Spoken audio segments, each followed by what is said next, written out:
whoever's watching this, you might not think that Sioux City, Iowa would give you an extraordinary culinary experience, but it's an amazing setup of these small places that are family owned, that have been in business for 50 and 60 years. That doesn't happen by accident.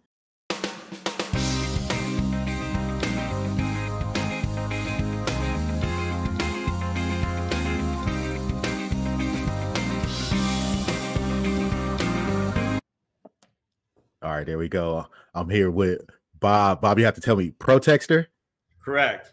That's Bob Protexter from Pizza Shack in Arcadia, Oklahoma. We've been chatting here for the last 10 minutes, Bob. Super cool. Welcome to the show. Welcome to the Pizza King family. Can you tell us about Pizza Shack and who you are?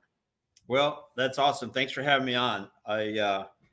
Well, who I am and who the Pizza Shack is are kind of a little mix of things together, but I'm from Sioux City, Iowa. Okay. And spare you the whole life story, but in 1984, and I was between my junior and senior high school, I worked at a pizza place, and it was 2 blocks from my house. And I knew the family growing up my whole life. And the best story I can tell you about that place is I was 12 years old one time. We went in to get a pizza and we paid for it. And I left, and I asked my mom, I was like, why did we have to pay for that pizza? Because they were so generous. And my dad worked at the college, right next door, about 2-3 blocks away also. And he would always let them in the pass gate to go watch basketball. And then when I got busy, they would leave. And it was just always, they were always generous, and they remembered when you helped them, and they would help you. And they sincerely made their business by giving away free pizzas. So I'm from Sioux City, Iowa, with a place called Jerry's Pizza. For the record, I did call him before I come down here to get his blessing, because you work at some place and you take some ideas and some methods of doing stuff, and you go somewhere else. And we are 8 hours away, so it's a little different than. I'll say, are they still open and operating over there too? For eternity, they will be open and operating. They knock on wood. They opened in 1959 with Jerry and his wife Eileen, and then their kids were real young, and they opened with a card table, shoebox for money, and a rolling pin. So I got my rolling pin right here just in case you ever need it. And they've been open ever since, and they're killing it. Jerry died in I think the late 80s, early 90s, and I mean it was news on our local news. He had such an impact on the community as a whole and the extended community of our town. And I'd worked there on and off from around my baseball schedule. I was fortunate enough to travel out with baseball. Then I coached college in my hometown of Sioux City, and like a lot of coaches in the off season and different times of the year, you'll work. So yeah, I worked there on and off I'm old, man. I worked there on and off for 34 years. So till 2018 is the last time I worked there. So you got to spend your summers traveling and playing ball, and your winters tossing pies. Something like that. Yeah. Delivering a lot of pizza. Cool. So we, the worse the weather, the better the business. So for delivery and I learned, I just didn't realize till I got here how much I thought I could do this, but I didn't know until I got here how much I'd learned to work at that place, and how when you grow up, you kind of treat people like your family treats people, but that was kind of a secondary family, and you work there for so many years, you get to know people, and they just, they treat people really well. And so we try to do that. I encourage our workers to do that, but we give away probably more pizzas than my owner and friend wants me to, but it's our best investment. It's our best advertising is a slice of pizza, and people come back for it. But I always say the best way to make friends is show up with some pizza. There you go. So, and we were just talking about that today. I think probably going to start driving to hair salons and beauty parlors and barbershops, because that's your town crier. And we just met a lady, and she said, I talk to people all day, and she likes our pizza. But anyway, the kind of fast forward to this story was in April last year, a year ago this month. I was just closing out my 6th year of substitute teaching, And Eddie Gokenauer, the owner of the Chicken Shack, he called me. We'd grown up. We played baseball together. We played football together. He played football. I suited. I was a skinny second baseman trying to play football. So, and he was a linebacker. We won the state tournament. And another friend of ours, Troy Bolke, he works here. And so there's three of us from the same class. But he had a chicken shack in Iowa, a couple small ones in Iowa, and a place called Iowa Great Lakes, Okoboji. If you wear an Okoboji shirt long enough in Tampa, somebody's going to know where that's from. So you have to get me one. I will. You send me your address and your size. I'll send you one tomorrow. He had a place up there, and he got married and started having kids, and they got into a different type of business. And then he came down here on business, and he left that. And in 2016, he's for the locals here, for anybody traveling through Route 66, he was in Luther, Oklahoma with a food salesman. They sat on 2 5-gallon buckets and started telling him his vision. And the guy told me when I came here to talk to me about food, he goes, either he was crazy or he's a dreamer. And, now he's got the largest landmass restaurant in Oklahoma. It's I just counted the tables because I wanted to tell you that. Next door, I think there's 179 tables. So there's his. You walk in the first part of the restaurant, and it's a restaurant. And you walk into the second part of the restaurant, it's the size of 2 restaurants. And then the bar is something out of whatever you call it, Coyote Ugly, or some movie, some New York City bar that's like 50 feet long, and the bar is expansive. That's not until you get outside. When the weather turns nice, we are. You wouldn't think of Oklahoma, as bad weather, but people down here don't like it when it gets below 50. So, but it gets above 50 and 60 and sunny, and we got outdoor music, and then you have a expansive outdoor area. It's kind of the state fair atmosphere. It sounds like a whole experience. I want to bring my kids. And that's what people come here for. They bring their dogs. They ride their motorcycles out here. They drive their Corvettes. They have Corvette club stuff, and just it's. We were texting back and forth, and he said, pizza. I'm like, you have pizza? You want pizza? He goes, no, I want you to come down and make some pizza, see how it goes. He was really respectful of my time. He goes, you come down for 2 or 3 days and, see how it goes. I was like, there's not much damage I can do in 2 or 3 days. So I said last year was one of 2 times I could come down. It was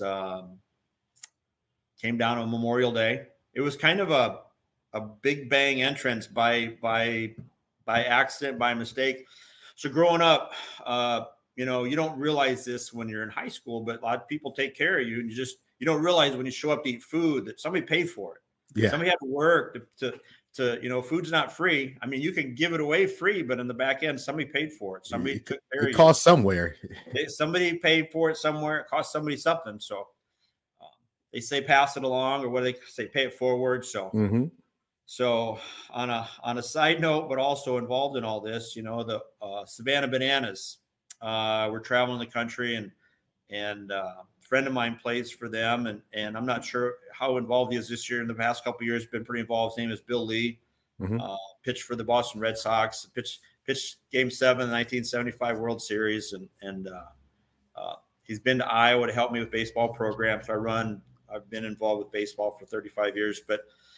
I said, hey, maybe we can invite the team to this Chicken Shack place. And I hadn't been here yet. I'd seen pictures. I knew it was pretty big, but I proposed to Eddie. It's like, hey, can you feed him? He goes, yeah.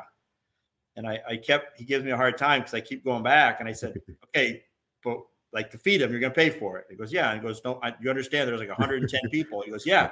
And he's still a lot of food. I said yes, because I said yes, but it's a big deal. And they played a couple games in Oklahoma City at the Bricktown ballpark. It's AAA park. And they played Friday, Saturday. They were on their way to Tulsa to play on Monday. So we contacted through the team and said, we'd like to take care of your team. And Eddie footed the bill. They showed up with two cruisers, two 55 passenger buses. They got 110 people packed in there.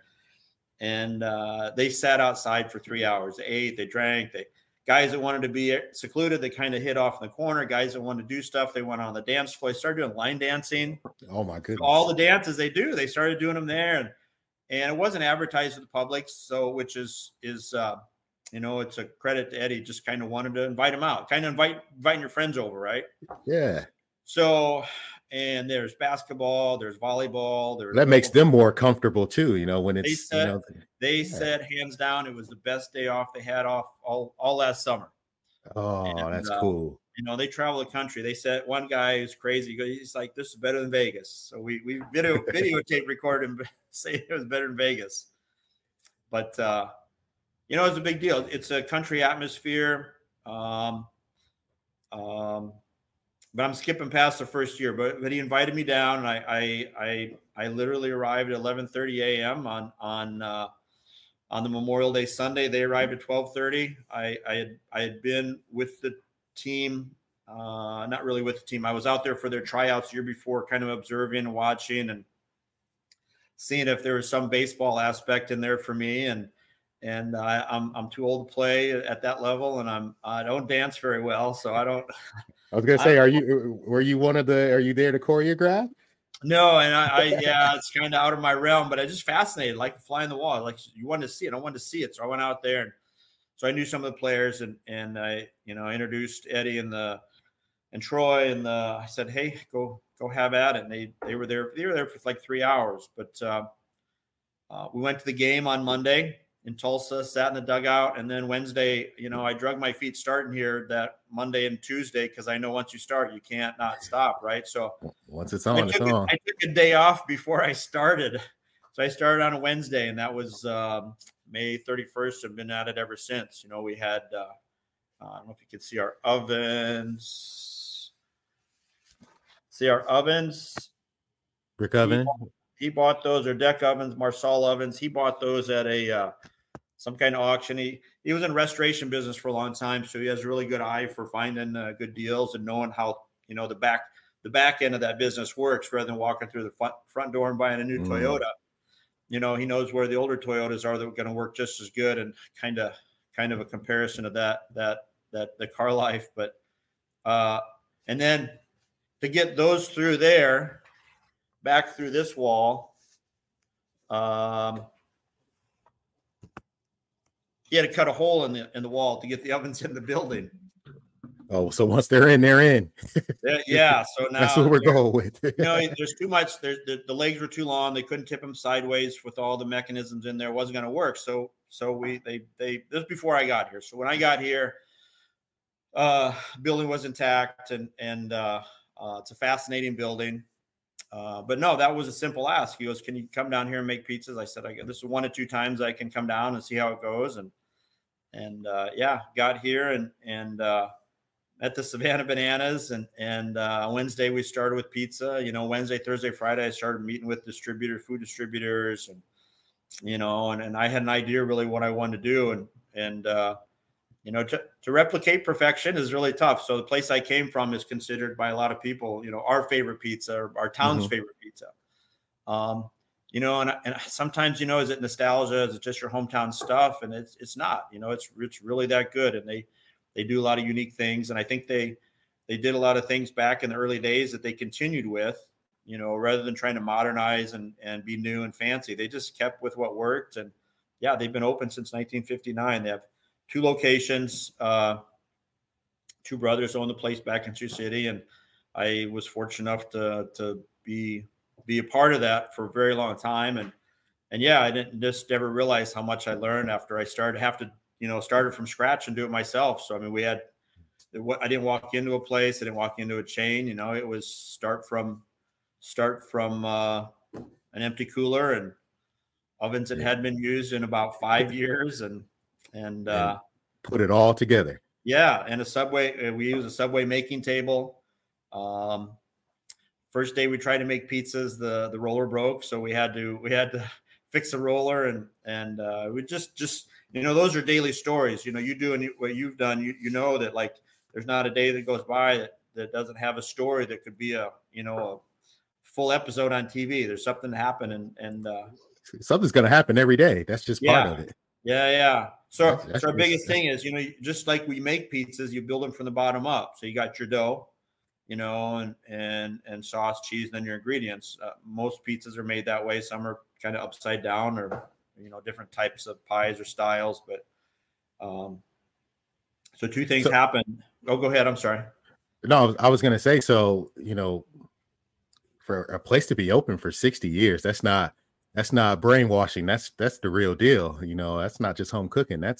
They don't market, they don't advertise, they support the local schools. You know, they'll put their ads in programs, but I mean, they don't put stuff on TV. And it's just, it's one of those places. It's part of the community. It's part of the culture. And it's not, how do you say, like I said, I wondered more this year, is like, it's just nostalgia. It's just like when people go back there, they want to eat there. But no, I delivered there. I delivered pizzas there on and off for years. And I would go to the same house on the same day at the same time for the same person with the same pizza for year in and year out. And, you know, just on a Tuesday, that's what that guy orders on a Tuesday. Yeah.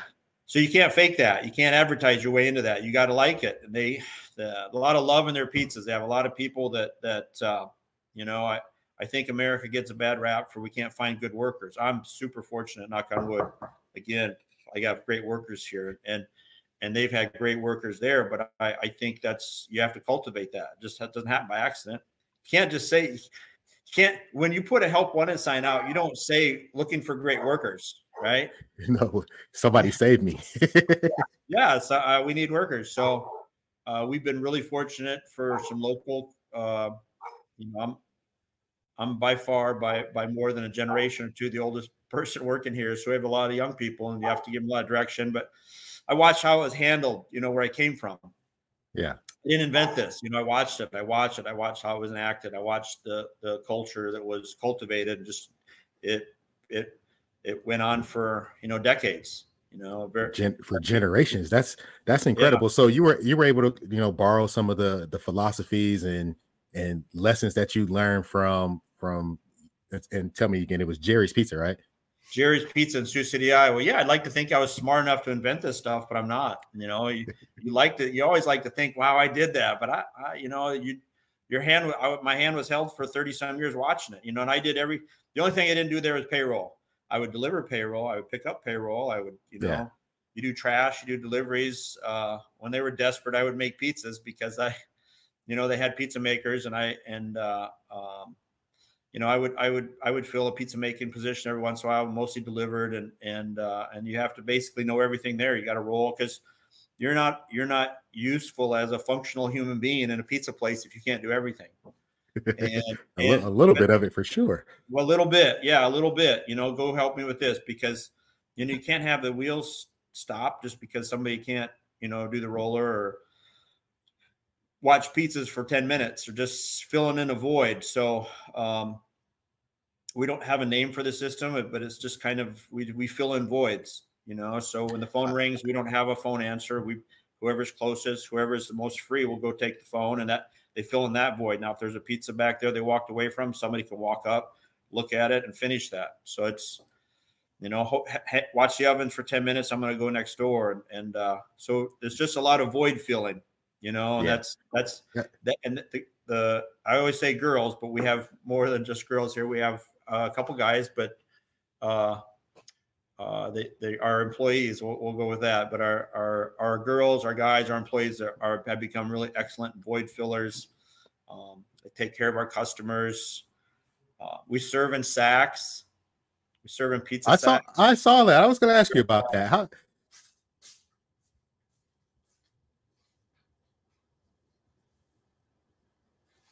He's going to show us the sack. I want to see this because I saw that on Instagram. So we serve in pizza sacks, and this is something that so on a tray in the sack, on a white disc.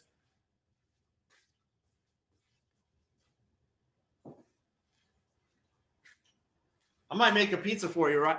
I don't know if you have time. I might make a pizza for you, but so pretty standard, right? But we do that, okay. And then it'll go right inside the sack. And the amazing thing, from my thighs to the floor, I got 2,000 sacks. You know, no boxes whatsoever. We begrudgingly use boxes from time to time, and then if we're not on it, we get busy and we run out of sacks. It takes a couple days to get in, and we do use boxes. So for emergency purposes only. For emergency purposes only. There's a few customers that request it, but what happens with sacks is it how do you say it? It really forces your hand. There's a better term than that, but it prompts you into have to have excellent customer service because you can't stack them. So all of a sudden you got mom with three pizzas. You got one in one hand, one in another. She got to open the door and you got to go help her. And you got to go to the car. So it's like, hey, we'll help you out with that. And some people are a little taken aback. Like, no, we'll get them. Like, well, because they're not thinking ahead. Like I got to open the door and somebody rolls in the parking lot with a $70,000 car. They don't want to put that pizza on that car. It's going to scratch it. So that kind of, but I like that. I like that aspect of it. And how did you guys decide to go with the sack versus the traditional box? When Eddie asked me to come down here, he goes, I'd like you to work here. I'd like you to, do pizza here because of where I worked at. And that was about the limit of our conversation. And I took that as we're going to do our best to emulate where I'd come from, which is Jerry's Pizza. And they had sacks. Nice. It's sacks. They have homemade dough. Like I said, our ovens are different. Our dough is different. But within all that, the customer service, got to help people and opening doors and sacks, you can't stack them. You pop them with air and they encase that air, but then they don't carry the whiff of cardboard. And I'm not a fan of that. I think probably because I worked at a place where we didn't have boxes. Yeah. But I mean, if you do what you do, you know how much space 2,000 boxes take up. I had to put a whole shed out back for boxes. Yeah. So trust me, I get it.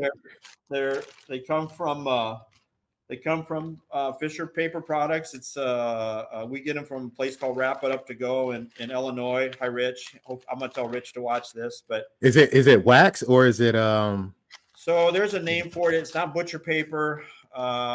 Not parchment. I'm not sure, parchment paper. There's a specific name for it. Okay.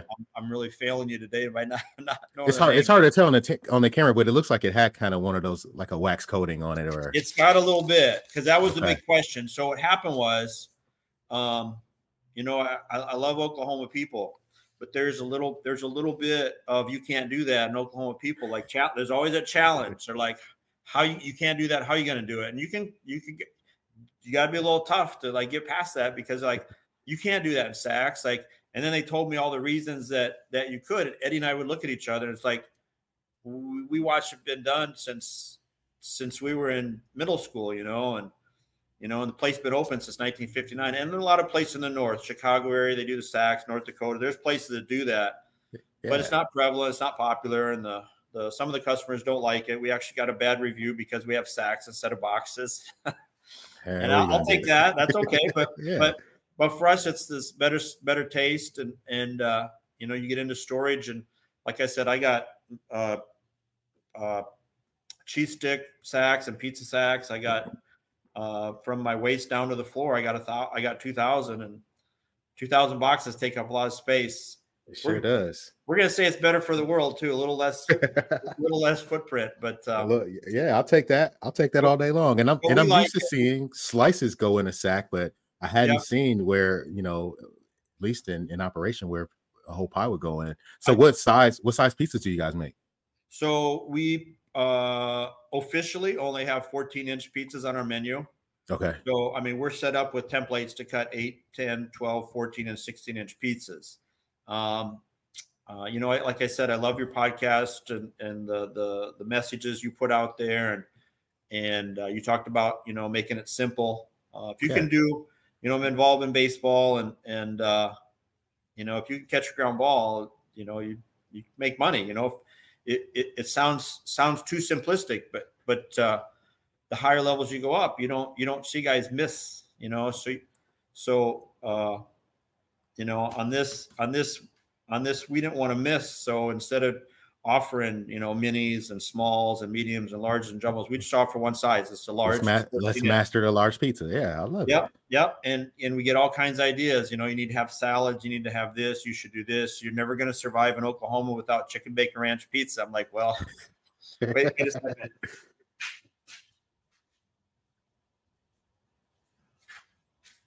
So chicken bacon ranch pizza is not happening here. So we serve pizza, and next door they serve chicken. So if you want chicken, it's, we call it 10 steps east, 47-second walk over there if you want chicken. If you want pizza. So then we have, this is our mascot. I'll try to do this. You got the chicken. Oh, I see him.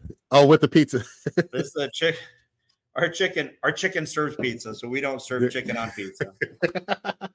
So that became and that went on our shirt then. So that's on our oh, that's crazy. I'm gonna do this right.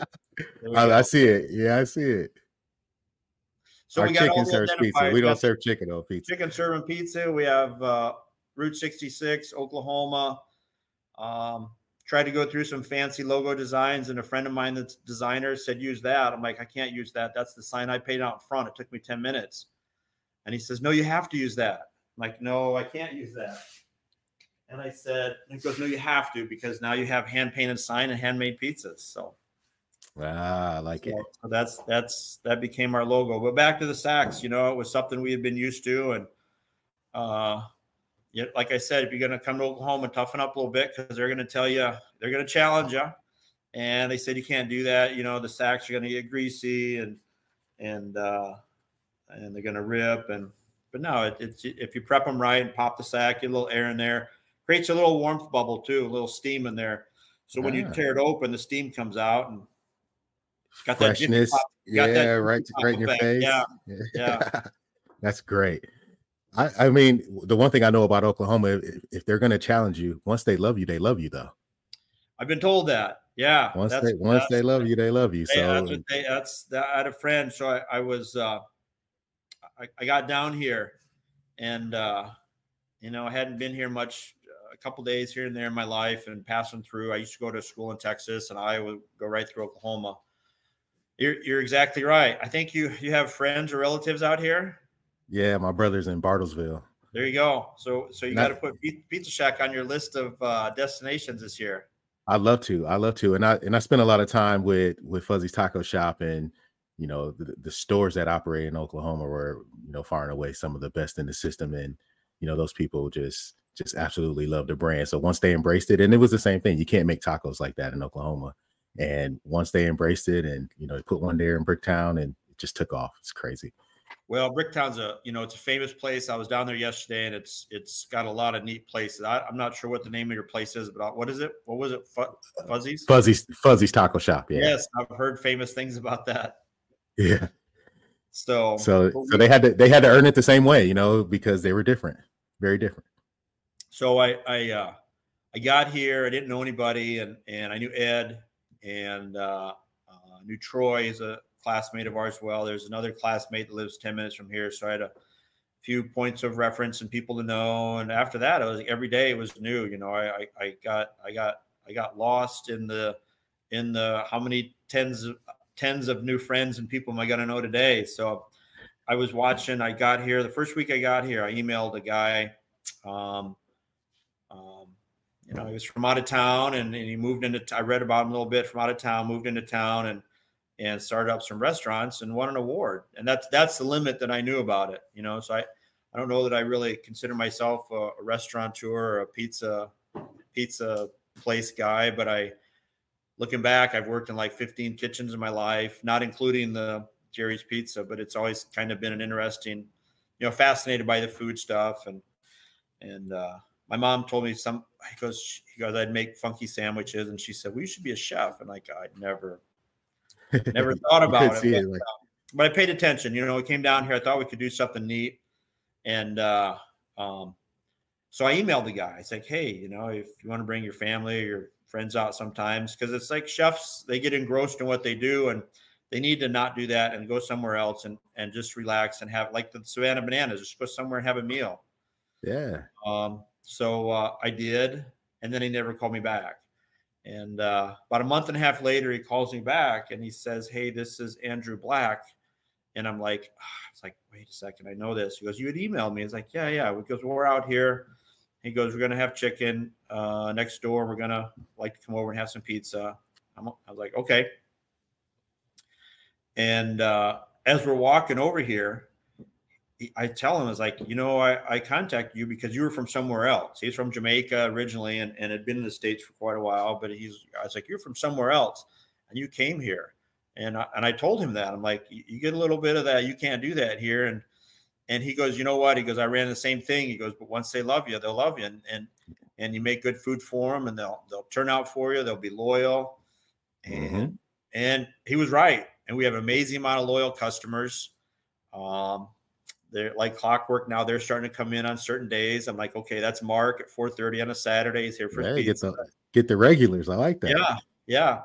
But I think what appealed to him in replying to my email was, I'm not from here and I'm trying something new too. And I think he took some appreciation for that. Turns out the guy who is Andrew Black he won a major nationwide restaurateur chef award and is considered one of the top chefs in America. So we were blessed to just, I just contact people. You have to contact people and just like I contacted you, and it was interesting to, to see people do interesting things. And I just had no idea, the level of high fluency it was in the kitchen. And, but he didn't put that on when he came here. I brought him to our kitchen and say, "Wow, you got going on here." He likes something about our kitchen and had some pizza. He goes, "I'm not much of a pizza eater, but I like your pizza." So it's been good. We try to invite people in. And that's a great endorsement to get, right from the beginning. It is. I haven't used it. I'm not, I tell the story, but I wouldn't be bad to say Andrew Black approved, but he's a neat guy. We've traded a few messages and he continues to open, but then I listened to one of his stories, where he came in and he opened up a fancy high-end restaurant. I think he said they had 4 people the first night and 4 or 6 the next night. And some big spender told him, "You can't make that stuff here in Oklahoma, never to hope to make money. You might as well close up now." And that was, so you get a little, you get challenged.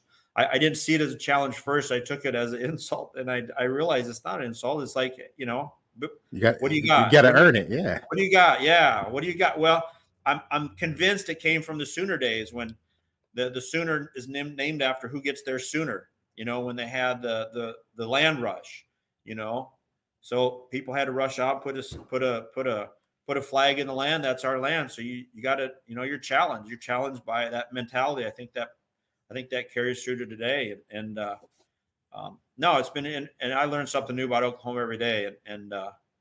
But it's been interesting. So you guys, then you open it looks like in July. Was there pressure from the beginning to live up to, I mean, you're attached to an iconic restaurant now, there at, next to Chicken Shack. Was there pressure on you guys in the beginning to show up and say, like, has to be right on that same level as experience as Chicken Shack? Same level of experience? Chicken Shack, that's a different entity. Like, that's a different, the whole atmosphere over there, that's different than where I came from in the pizza place. Our pizza place miniature, same building it's been in since 1959. So that was my level of, I need to do whatever we need to do to make it as good as that. That's considered by everybody. Every town's got one, but for some reason that seems to be a little different, cut above the rest for me. And like, that's, we consider that the world's best pizza. So now all of a sudden I worked there forever. Now I got to try to emulate that. And I can't replicate it. There's nothing to replicate there. It's just like, the dough recipe is a secret. Our ovens are different. And you're used to using certain equipment. I walked in here, I opened the oven. I'm like, oh, it's like, these are different ovens, and then, so I got different ovens. So you got to create our own dough. And we had, 30 days up and running. So food stocked, dough recipe. So I was talking earlier about building from the pizza up, the pizza up, like you make a pizza, we had to start with dough. And Jerry's used to do their own dough. Then a long, long time ago, they very famous donut shop in our town that's also been open for 60, 70 years. You know, whoever's watching this, you might not think that Sioux City, Iowa would give you an extraordinary culinary experience, but it's an amazing setup of these small places that are family owned, that have been in business for 50 and 60 years. That doesn't happen by accident. No, there's miles in. They have Charlie Boys. Somebody watching this somewhere is going to know what I'm talking about. They have Charlie Boy sandwiches. There's Tasty In-N-Out, which is, 2 blocks away, that has a different type of sandwich that's famous. They've been open since the 50s or 60s. There's a place called La Juanita's that President Obama visited, and somebody named them as a top 10 life-changing burrito of 2017, whatever. And Jerry's Pizza. There's Bob Rose Point After. They have pizza and wings and a lot of the stuff. Eddie also tried to emulate. It's like, can we do that as good as they did it? And there's a Sneaky's Chicken, and I'm going to get somebody mad at me that I didn't name their restaurant or somebody, but it's, it's just all these really Alfredo's Pizza. Our pizza down here is called Unique. And back home where I came from, there was, 6 blocks away, there was another place that was kind of similar, and Bob Rose, and Alfredo's similar, and there's a place downtown that has Buffalo Alice. So if you're from Sioux City, been through there, you're going to appreciate this. If you haven't been, if you're close, I hope it encourages someone to go to Sioux City and try these places out. I know I'm interested. Well, it's not a nostalgia thing. It's nostalgia when you go back there, but when you live there, you eat at these places. Yeah, these are the places that you go to every week, right? Yep, and they've been there. They're family owned. They've been there for 40, 50, 60 years. And I mean, La Juanita's is an amazing. It's a cultural mix in the middle of town of people from everywhere, all colors, shapes, sizes, billfold sizes, different, and just people walk in there, and the guy has a brown paper bag, and he's writing it down. He's shouting out the orders, and the Mexican food circles. It goes in a circle to right out to you, and it's an experience just to watch it. So it sounds really cool. So in an effort to kind of hopefully, like I said, emulate or replicate those places, our level of, I don't want to say stress, but what you're trying to attain was really high. It's a high mark. It sounds like it. So yeah, so we wanted obviously good dough, and we called donut shops. And Tyrell, sometimes it's not so much, can you get it to me? Do you want to get it for me? Yeah. So it's ambition testing. We tried a few places that very good reputations, and one said, we can probably put together a couple recipes for you, have them to you in 3 weeks. I'm like, when do you need it? I'm like, well, yesterday. Yeah, just 3 weeks ago. Because whatever dough you give me is not what we're going to use. We're going to tweak it. We're going to request tweaks and additions and subtractions and stuff. So we started getting dough from about 3 or 4 different places. And then, can you add can you take a little moisture out of it? Can you try this? Can you add this? Can you take this out?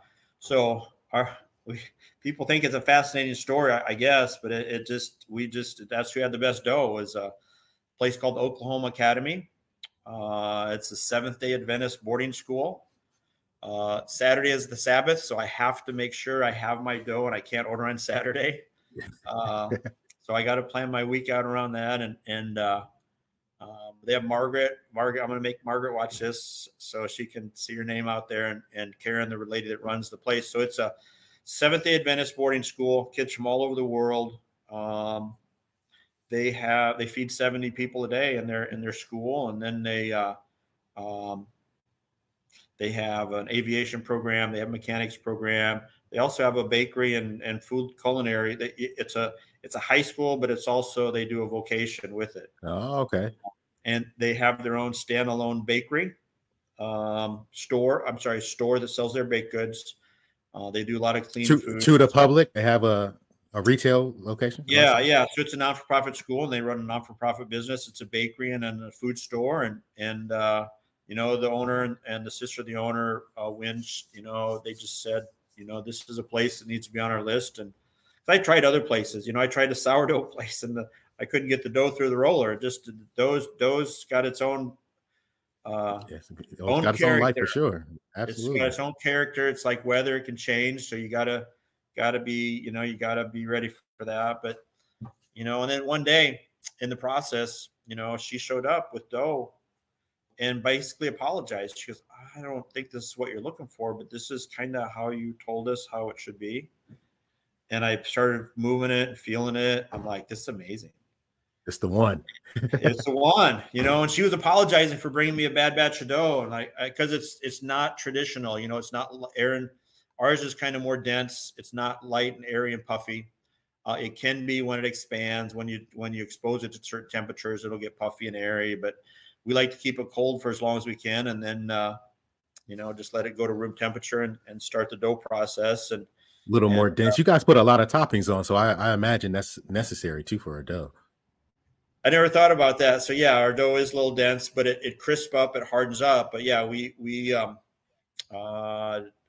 it's, I even had one customer say, do you really need to put that many toppings on? I'm like, do you not like that? He goes, no, I like it, but maybe you make more money if you put less on. He goes, yeah, but I think people are coming for that. Now it's a thing. Like, wow, you put a lot of toppings on your pizza. So they show up.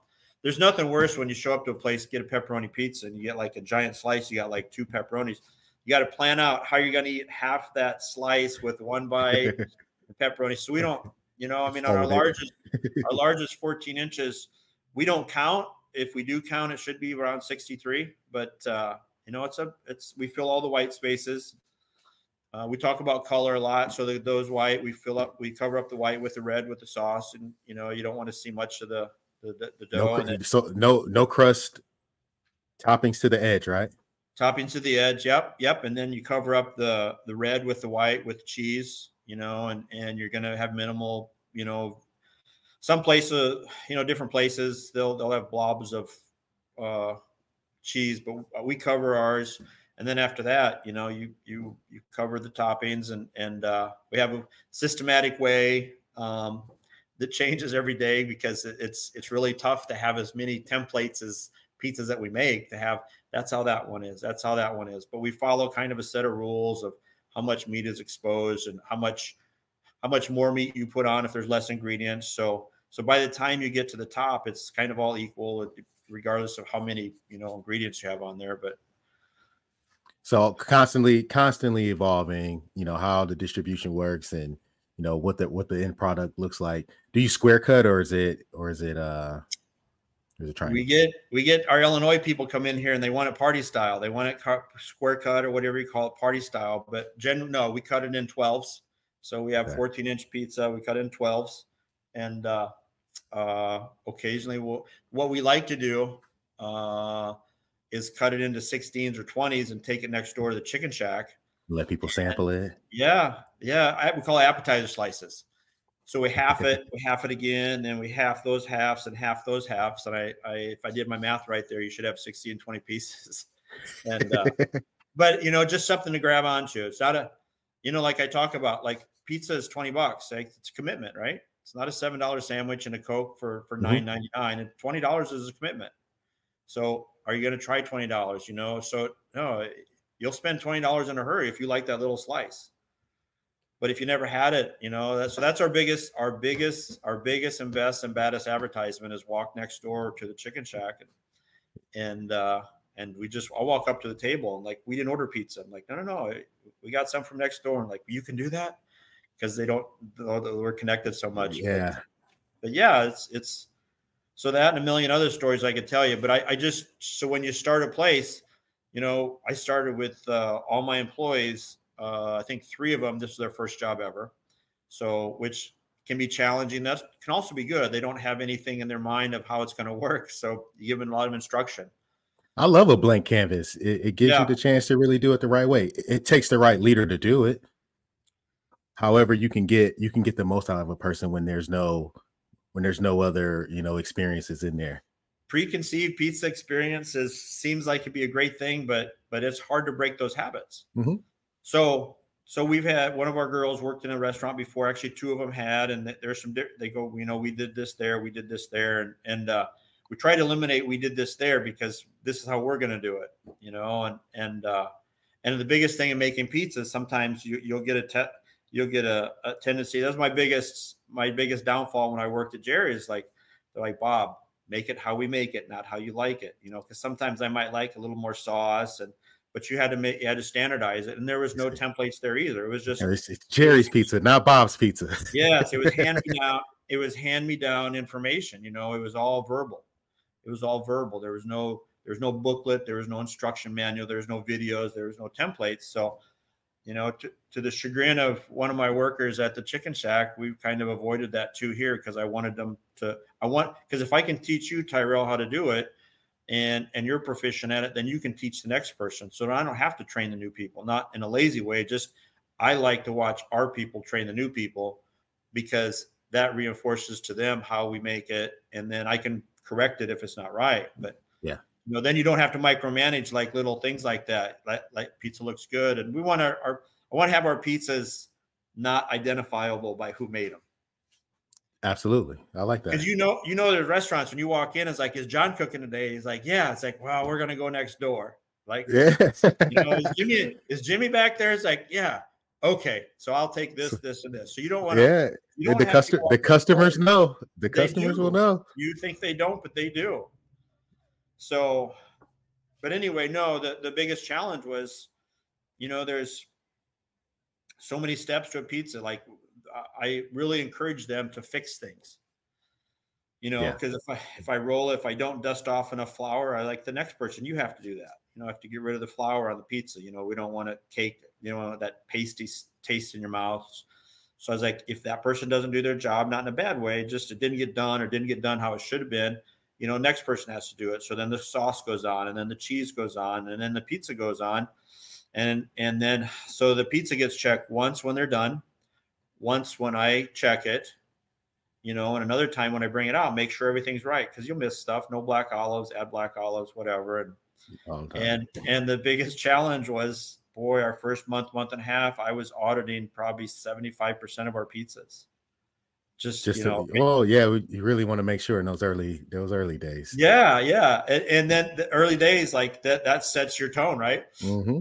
So I'd send it back. It's like, that's too much of this. That's not enough of this. I send it back, and our sending it back means it's just, I hand it to the left, because our kitchen's pretty small. We work in a circle or in a U shape.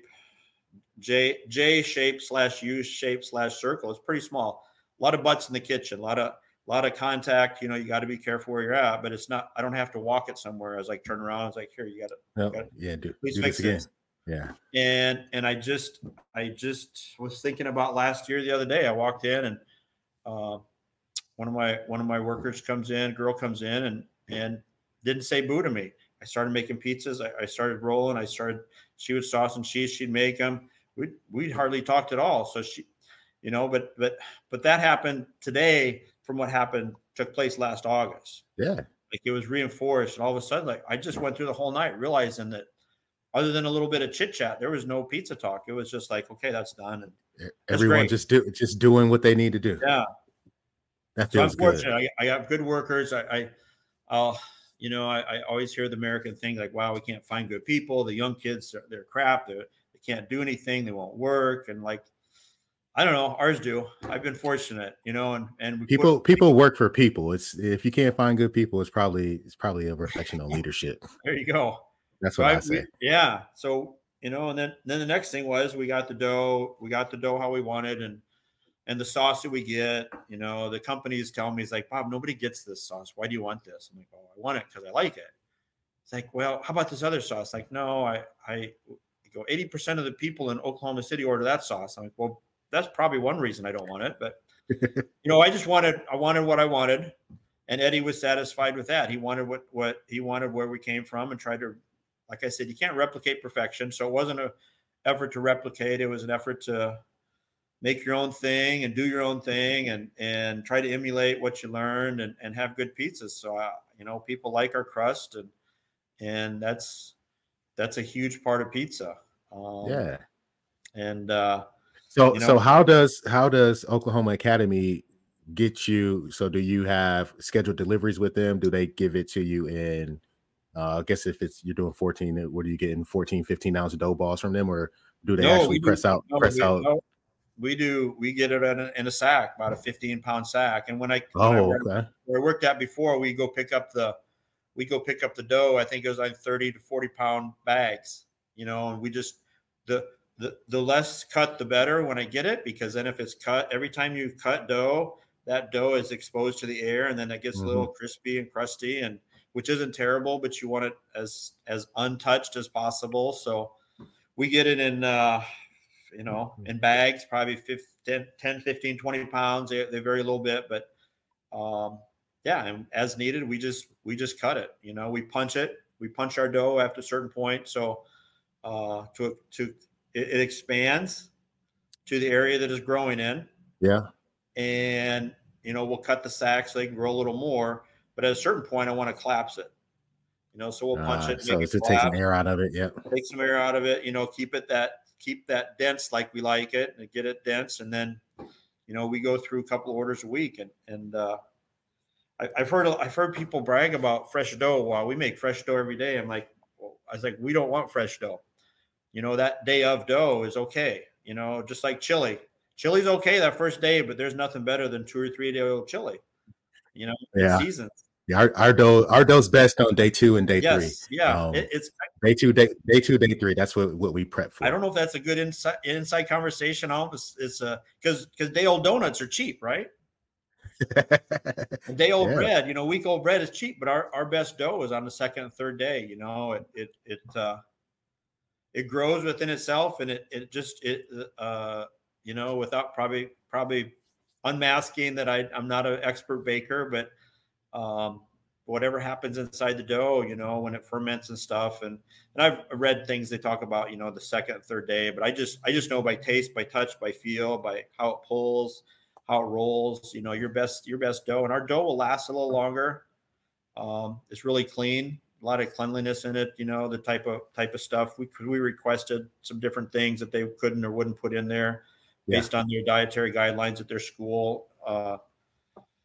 But yeah, when they advertise fresh dough, it's so good. But that says you didn't have to buy a mixer. You don't have to tweak your recipe or worry about who the prep guy's going to be day to day. Correct.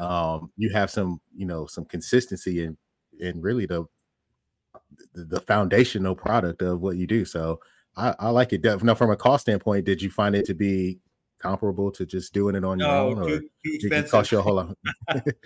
Too expensive. So, but you get into a lot of the ingredients they use, and I told somebody, like, maybe our pizza's a little too expensive, but if our pizza's too expensive, that covers our dough costs. Our dough is a little expensive, but it's not factory made. It's never frozen. And one of the salesmen at a place called Hagar, they fix machines. We went in there one time, and I was telling him about our new place and just little stuff like that. He gave me a cutting board. I'm like, wow, he gave me something. He gave me something that I use every day. And so you remember those things. But I always remember him telling me, he goes, people will pay for better. So that's right.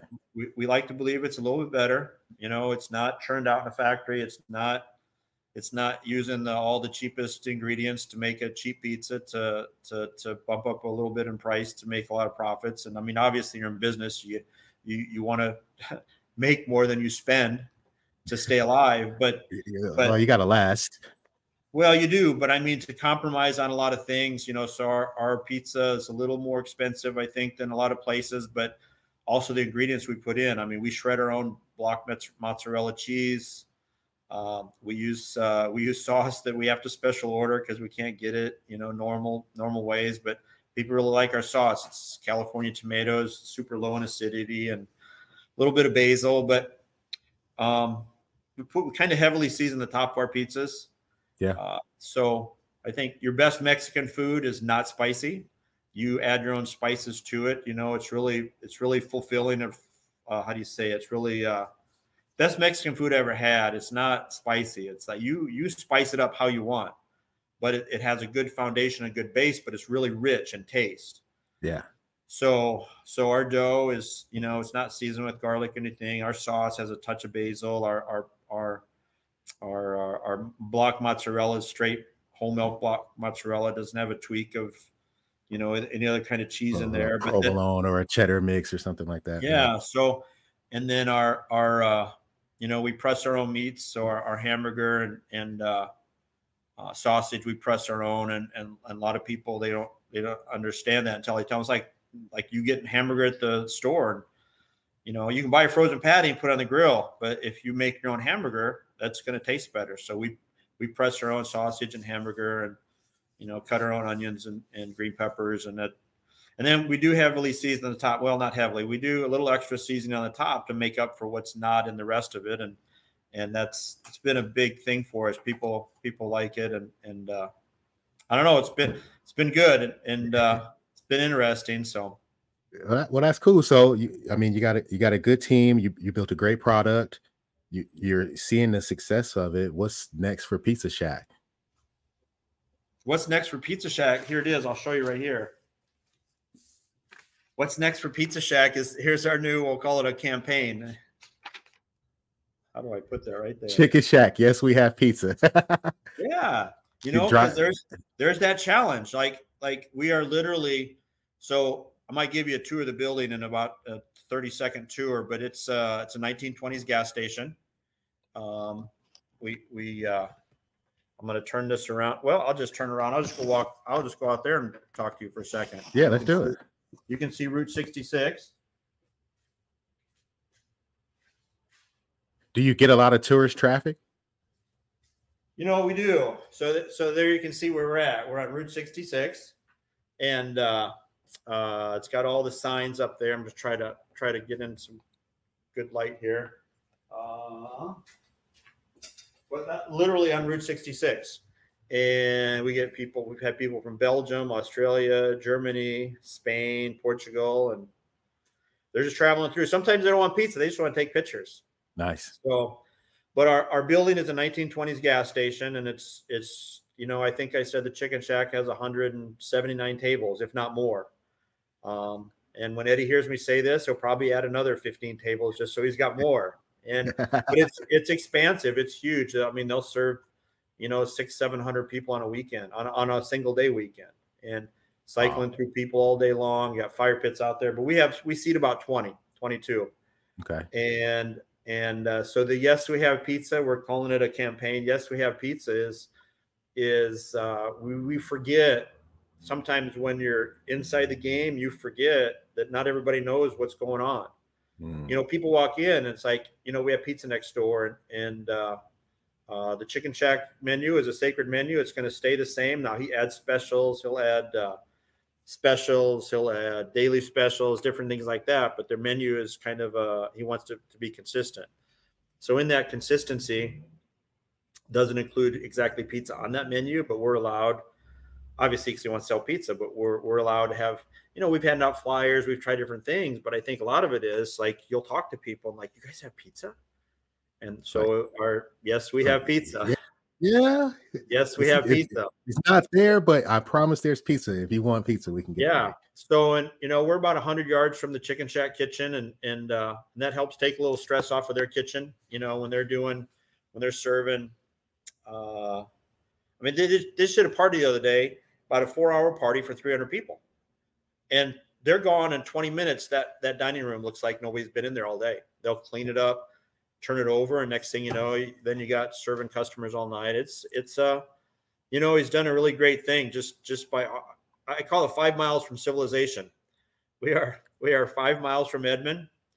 Like we talked about Oklahoma people, they will challenge you, and you got to be ready for it. And then the other thing is regardless of how big of boots they have and how nice of cars they have, and they work or live in downtown Oklahoma City, they like the country. It's part of the culture here. You know, there's more horses in Oklahoma, I think, than any other state, but yeah, they love coming out here, and you're in the country when you're here, and you're only 25 minutes from downtown Oklahoma City, and you're only 5 minutes from Edmond, which is a very large community right north of Oklahoma City. I don't know if it's a suburb so much as it is its own city, just adjacent to Oklahoma City, because they're their own thing. And you know, but so do you guys, so being located, you know, 5 miles outside the city, I imagine you probably don't deliver then. So everyone comes to you, right? So one size pizza, and then 10-inch cheese stick, and then just pop, and you know, just trying to do simple good right Yeah. now. So Pete's delivery might be down the road. Um, we're starting to do more and more pickup certain things with to go section run by Troy we talked about earlier, and but yeah, I just trying to do simple as good as we can, and then go from there. I like it. So last story, I guess, on the simple is we tried. We had some oven issues. We had some earthquake. We had freezing pipes, which not really conducive to Oklahoma. They don't freeze down here a lot, but we had a bunch of issues. Next thing you know, it's like, wow, we got all this dough. We got all this food. What do we do? I mean, your cheapest option is throw food away. It's probably your worst option, but it's your cheapest option. Then, because you're just going to use it. And what do you do with it? You can't sell it. So we made it 10 for the kitchen and had them freeze it. And next thing you know, we're taking full advantage of the chicken shack with their giant freezer. And we stock about 30 to 50 frozen pizzas over there now. And we make them here. We do a factory night or factory hour, bring our girls in or guys or our workers in for, 2 hours, and we'll knock out a bunch of pizzas and freeze them. And yeah. And all of a sudden we have a frozen pizza business at the chicken shack. So are they par baked? Yeah, I was going to ask you about that. Your take and bake business is taking on an accident, taking on as an accident, but became a big mover for you. Well, what do they say? With lemons make lemonade. When you have frozen pipes, you make frozen pizzas. So they no, they're not par baked. We'll occasionally do some half baked, but no, they're not par baked, half baked, quarter baked, anything. They're just straight frozen pizzas. So they're the dough, and we have some instructions, to preheat the oven with something underneath the surface. But we've had good reviews. People seem to like them.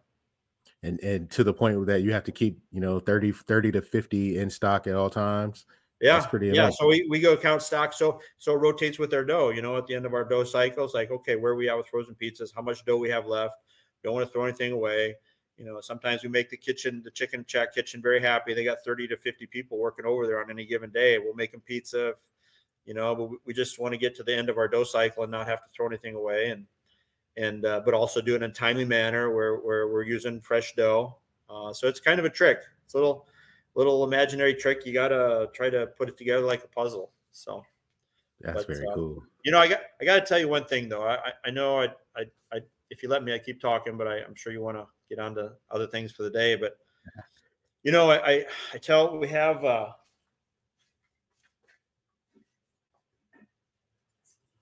so we got this, you walk in, you see the free apple juice sign, right? Mm-hmm. And then we have apple juice in a container, and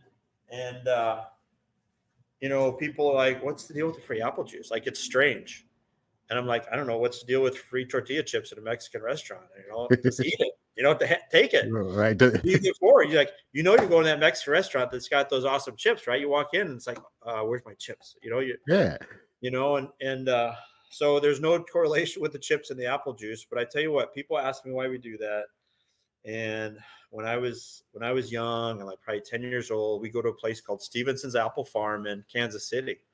We'll watch some Royals games, and my dad was a coach, and he had one of his former players named Paul Splittorff. He played for the Royals. We would go down to Kansas City, and we go to this place every summer called Stevenson's Apple Farm. And so I'm a little kid. If you can make an impression on a little kid, it must be a good thing, right? Yeah. So they had free apple cider. Everything in the restaurant was made out of apples: apple butter, apple crisp, apple muffin, apple fritters. All their steaks and chicken had some kind of apple rub in them, but they had free apples. That's my kind of place. It was so good. Actually, they're closed, unfortunately, but their cookbook, and they would sell their cookbook. They didn't have any secrets. They would sell like what they made in the restaurant. The challenge is you can't make that. You can't replicate that. You can't replicate that perfection. Yeah. But so I tell my workers, like, this might be somebody's favorite restaurant. We don't know why. If it's the Route 66 signs, or if it's the Saks and the pizza, or if it's the not necessarily free apple juice going to make it. But I still remember when I was 10 years old how big a deal it was. And now we got kids that'll come in, they make a beeline to the apple juice. Yeah, someone's going to remember that. There you go. there you go. And I thought it'd be a nice touch. And Eddie's full of yeses. He's like, yes, yeah, you know, if it's a platform. It's a platform for you to do things. So he said yes to a lot of things that a lot of people, you know, but he knew where we came from. And our football coach always said, never forget where you came from. And so that's why he called me. It's why he's got another friend down here. It's why he's tried to bring, you know, this taste of Sioux City to a place 8 hours away. And it's been interesting. So it sounds like it's been a very good mesh of two different areas and cultures between Sioux City and, you know, where you are now in Oklahoma. It sounds like they're really embracing it. So, well, you know, good for you guys. It takes a little bit. You gotta figure out your new area, but people from Minnesota, Iowa, Illinois, Wisconsin really like our pizza because it reminds them of back home. Mm-hmm. And people down here, it's like, wow, I've never had anything like that. It's unique. It's considered unique. I'm not sure why, but it's unique because it's new to them. Well, and it's called Iowa Stone Pizza. You ever heard of that? I had not until you said that earlier. Well, it's a new invention because everything we have, you know, has been somewhere before, just like that Toyota. You could get the used ones. So the used ovens, about 20 years old, they're probably about 20 grand new. And he got them for not much of anything and had to do a lot of retrofitting, and called a friend of mine's chef about cleaning the ovens. And he said, I said, they're soapstone. And he goes, how do you know? And I'm like, you know, I don't know. You know, I can read the PDF file, the owner's manual. I can figure out read that and say that what it is. And he's like, how do you know? Because his thing is he's experienced enough where if you clean those ovens in the wrong way, you're going to mess them up. You'll crack it. They're porous. Yeah, exactly. And you know, do we use oil? Do we use water? You know, tell me a little bit about these. And he goes, well, I was like, if you don't know what they are, you know, play it safe. And in absence of knowing exactly what kind of stone they are, somebody named them Iowa Stone, and that's what we serve now. And it turned out to be a thing. It's Chicago, what do they call it? Tavern style, pub style in Illinois, and thinner crust and crispy and holds up to the weight of all the toppings. And yeah, it's, you know, I like to think I invented something. I was just fortunate enough to work at an awesome place for awesome people, Terry and Diane Foister, for on and off for 30 some years. 1984 to 2018 is the last time I worked there. So I learned a lot by not knowing I was learning anything. I learned a lot. Like everything I do here is tied back to something there. So. Well, it's a really cool story. And I'm glad that I was able to talk to you and get to know you. And, you know, for the listeners that had a chance to hear this thing, and hopefully someone's driving through Route 66 and stop in and say hello. Let me grab a shirt. I'm going to show you something.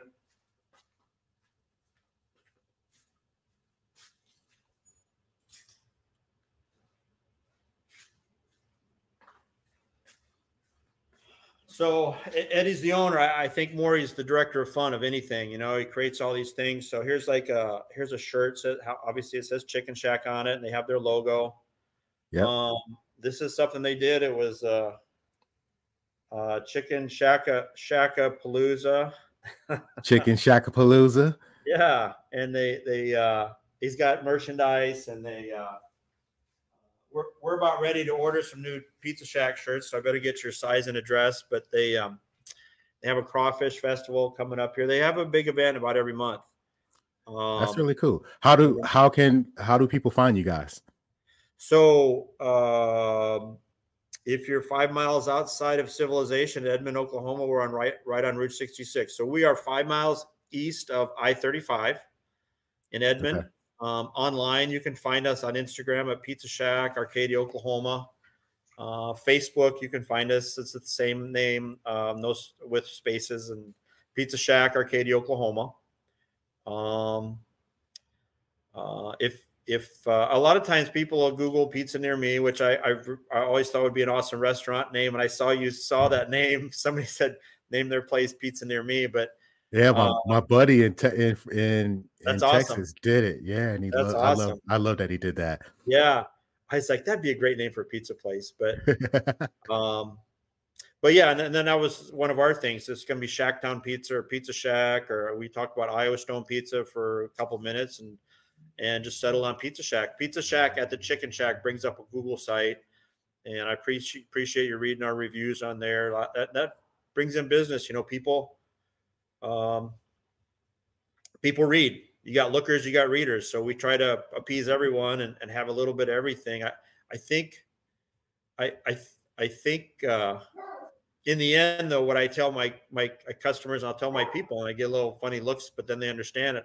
I said, the only complaint we want is bad pizza, because I can fix that. Yeah. Yeah. You know, don't complain to the internet.